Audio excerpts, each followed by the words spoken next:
Winning life-changing money, I thought it was going to be brilliant, but it wasn't. It took everything from me. I literally had 50 quid on me, started to play this poker game. Someone next to me said, "Oh, you'll never win it." Picked my cards up and I've just won 127 grand. It led me to 16 years of hell. How much money do you think you gambled in your life? Probably between 400,000 and 500,000. Wow. Crazy, crazy things I used to do. Sat till 5 o'clock in the morning on my wedding night on this fruit machine. Ended up losing my house, ended up on the streets. And I look back and I think, God, how did it get to that? You know, how? The story you're about to hear may include sensitive themes. Please listen with care. The experiences and views shared belong to the individuals involved and reflect their own experiences and beliefs. Lisa, I've read your story and I think that there is a huge stigma, not only around female addiction, but female gambling addiction. Yeah, you know, when you ultimately think about addiction to gambling, I think most people would think it's men, but that's not the case. And I think as a woman, inside, I had so much going on, being a mum to 2 children, also being a mum to my daughter who's severely disabled, so I'm a full-time carer as well. Mm-hmm. It was an escape, and it wasn't until I was 29 that's when obviously everything changed, when I won the life-changing money. So talk to me about that moment and what led up to that. It was just a night out with my sister, 3 other people, going to the Rendezvous Casino in Southend. I literally had 50 quid on me and started to play this poker game they were all playing, and it was a progressive jackpot. So it was on £127,000, but it was going every sort of couple of seconds, it was going up, you know, it was just spinning up. And I remember saying to the dealer, like, how'd you win that? And then someone next to me said, "Oh, you'll never win it. It's like winning the lottery. You've got to get dealt a Royal Flush." The Royal Flush is like the holy grail of cards. And literally 3 hands later, I picked my cards up and I had the 10 Jack, Queen, King, Ace of Diamonds. Wow. And before anyone knew, for that minute, I thought, I'm going to be the most famous person in this casino because I know that I've just won 127 grand. And yeah, the cards flipped over. The casino went ballistic. People were taking pictures of me. The manager come up to me, took me into this office, sat me down, and he said, "What do you do for a living?" And I said, "I'm a full-time carer for my severely disabled daughter." And he said, "Oh my God, this is life-changing money. It's going to be brilliant." And yeah, I thought it was going to be brilliant, but it wasn't. Do you think that winning that large amount of money was the kind of catalyst for sparking the addiction? Cozy season is ahead, and you'll be spending way more time inside. Is your home ready? Don't worry. With Wayfair, you can upgrade your space without breaking the bank. Score up to 70% off during their Labor Day clearance on furniture, area rugs, mattresses, and more. Plus, surprise flash deals you can't miss. Whether it's one room or the whole house, Wayfair has pieces for every style and budget. Shop Wayfair's Labor Day clearance now through September 7th at Wayfair.com. Wayfair, every style, every home. I think 100% for me, it led me to 16 years of hell and back. If I'd have won a couple of £100 that night, you know, like most people go, if they do go to a casino, they might walk out a little bit, you know, winning a little bit, but winning life-changing money. People say about, you know, when they do lines of cocaine or they get drunk or even sex, you know, whatever addiction it is. But for me, nothing beat putting that sort of £100 a spin on or whatever I was betting to try to get that buzz that I needed, I was craving. So were you gambling regularly before you would say that you became addicted? I do look at myself and think, you know, from quite a young age, I was exposed to gambling.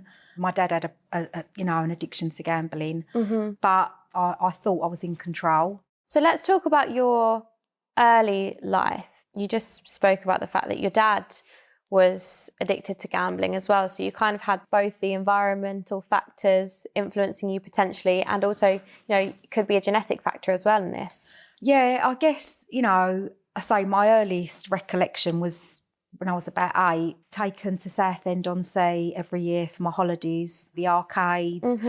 And I guess from that early age, I sort of got a buzz from feeding the 2p's into the machine. But it was once I got into sort of teenage years, my dad was gambling too much. And then on my 18th birthday, he took me to Westcliff Casino. And that's where I got my first proper buzz, placing a 50p bet. And that was it. I wasn't ever addicted to gambling then, but I liked it. I liked the buzz it gave me. And then fast forward, I had my 2 children quite young. I was 23 when I had Georgia, 24 when I had Danny. And then Georgia started to get older. We noticed that there was a lot of sort of stuff going on with Georgia. So I was in and out of Great Ormond Street with her.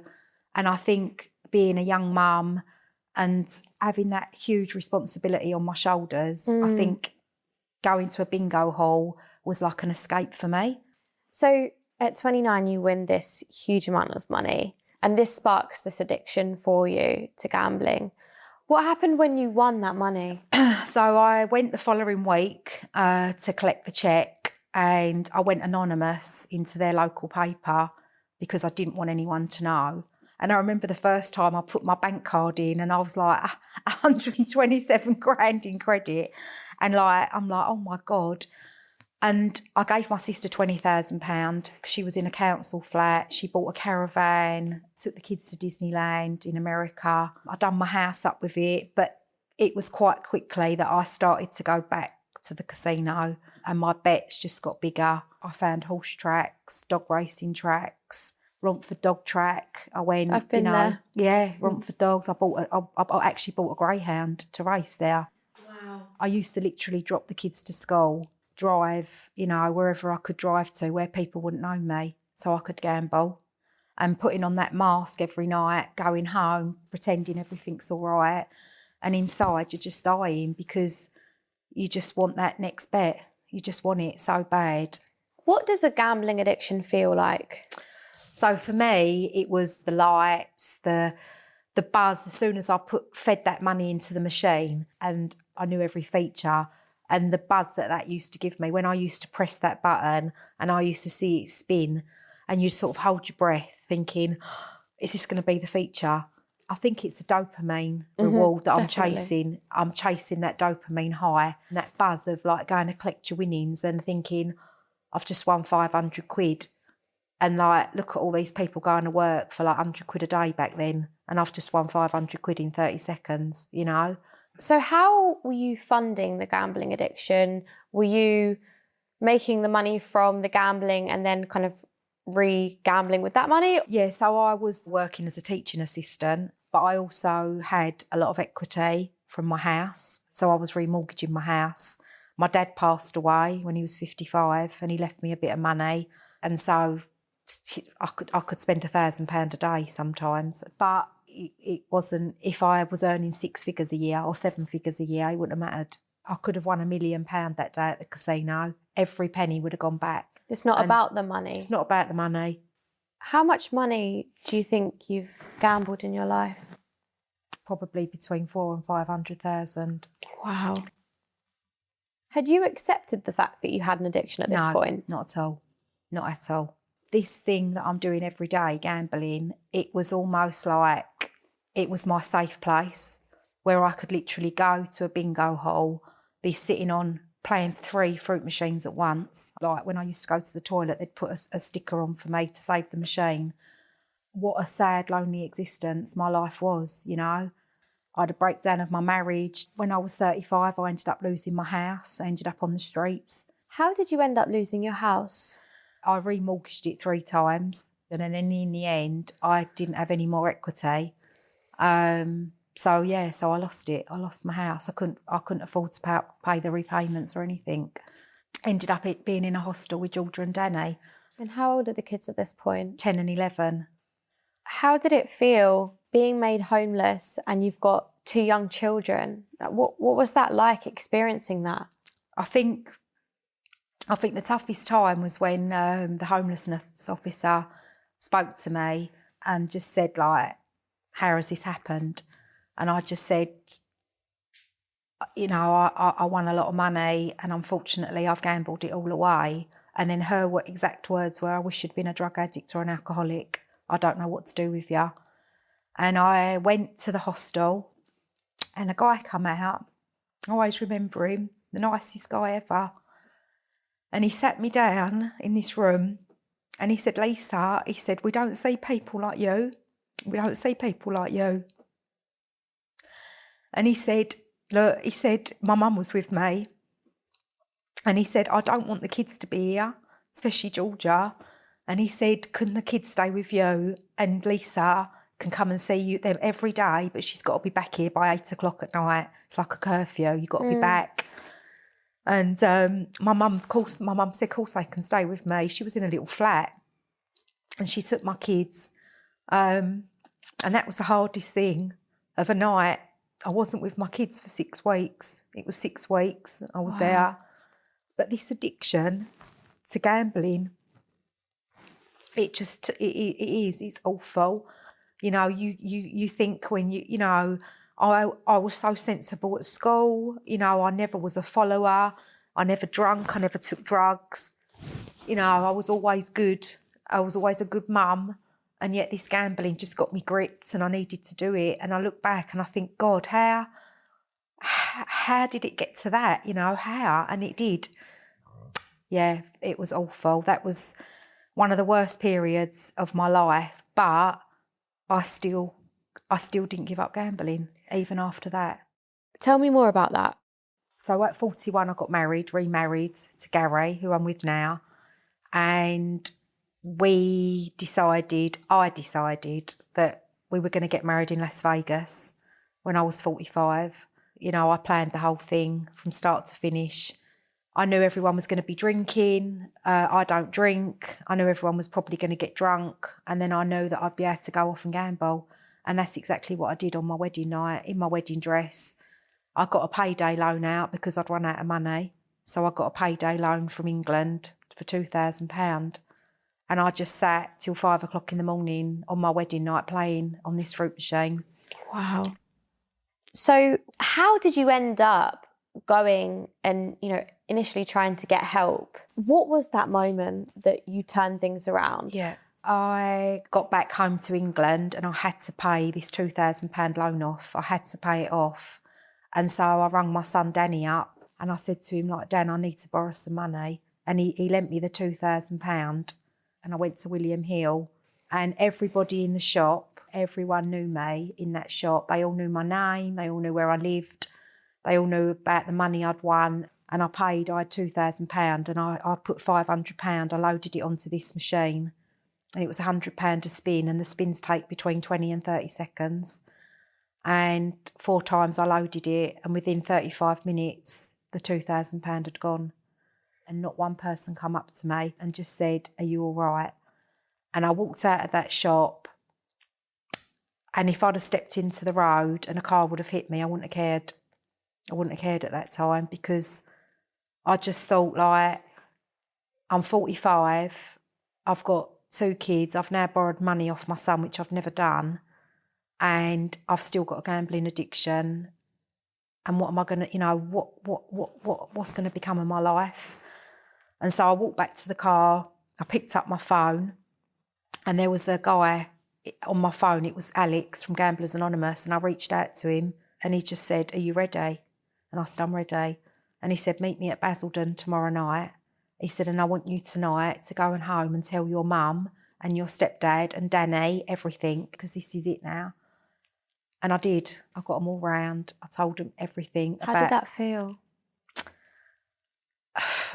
I think, in a way, it was a relief. It was a way. It was something that I've been carrying around for so long, and to sit down and actually say, like, I'm talking to you. And my mum just burst out crying. She just burst out crying, and she said, how, you know, did we not know? How did we not know?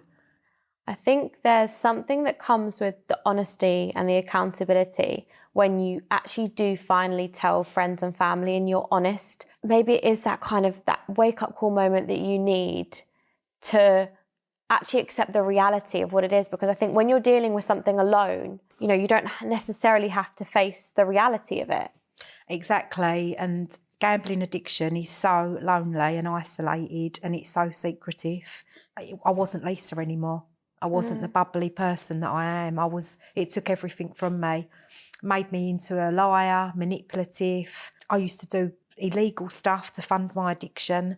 You know, I used to put false plates on my car to go into petrol stations, to take petrol, to get to the casino. Crazy, crazy things I used to do. But when you're in active addiction, you know, that addiction just takes over. It takes over your life. And until you're in that place where nothing else matters apart from placing that bet, you don't understand until you've been there and you hit that rock bottom. And I think the only place for then is either death, or you sort of think to yourself, what can I do now to get the help I need? Which, don't get me wrong, the first year was a tough year for me. Tough. I was going to say, you know, because I've got someone very close to me who's been through an addiction. Healing and recovering is not linear. You don't just walk into one of those meetings and walk out a different person. No, it is a lot of work that you have to do on yourself and alongside your friends and family. What was that like? Really, really hard. I mean, the first, I'd say, 3 months, I was having nightmares about the spinning reels. I could see the rainbow riches, the pots of gold, the mushrooms, everything that I used to play. I was seeing it. I was waking up sweating, thinking, oh my God, have I been playing it? You know, so reliving that constantly. And also, what am I going to do? Because I'm not gambling. I needed to find something that was going to give me a buzz. So I bought myself a puppy. I did. It's almost like your head's like a washing machine, or a tumble dryer, and everything's going round and around and around. And then all of a sudden, one day you wake up and things start to look a bit clearer. Like, I went out one day with a dog and I thought, oh my God, the sun's shining. And I never noticed the sun before. And then all of a sudden, I start to think about, God, what did I do today with Georgia and Danny? I've actually been present. I've actually spent time with them. And I remember what the conversation was. And I started to think, I know I'm getting better. I know I am. So tell me about New Beginnings. So when I was in my first year of recovery, Gary and my mum went to Gamanon. It's a meeting that runs alongside Gamblers Anonymous. It's for family and friends to understand the addiction. And poor Gary was sitting with 35 women, and there's me sitting with 35 men. You walk in and people are thinking it's Gary that's the gambler, but it was me. And so then that started getting me thinking about women and gambling, and something was missing. Something was really, really missing. And then I became Betknowmore's first female qualified peer support worker. So then I threw myself into that. And then I went to the CEO of Betknowmore and I said to him, I've got a dream to set up a group called New Beginnings, where women come on Zoom and we talk about everything to do with gambling. So now, 3.5 years later, we are running 3 cohorts a week, 2 health and wellbeing groups a week, and it's just growing and growing and growing. You know, this is so serious now, gambling. It isn't just white men rocking up at a bookies anymore. We know there's about 1.7 million people that already in England, you know, are affected by some way of gambling harms. We're seeing more and more people, because for every person that gambles, there's between 10 and 15 that are affected by that person's gambling, which people don't really think about. It's like the ripple effect, isn't it? It's the whole ripple effect. Because I think the thing is, addicts don't want to be addicts. No, they don't. And if they could pull themselves out of this addictive spiral, they would, but they can't. I see you. Avatar: Fire and Ash is now streaming on Disney+. It's the film critics are calling the best Avatar yet. A true epic and completely jaw-dropping. This is the only pure thing in this world. Return to Pandora on Disney+.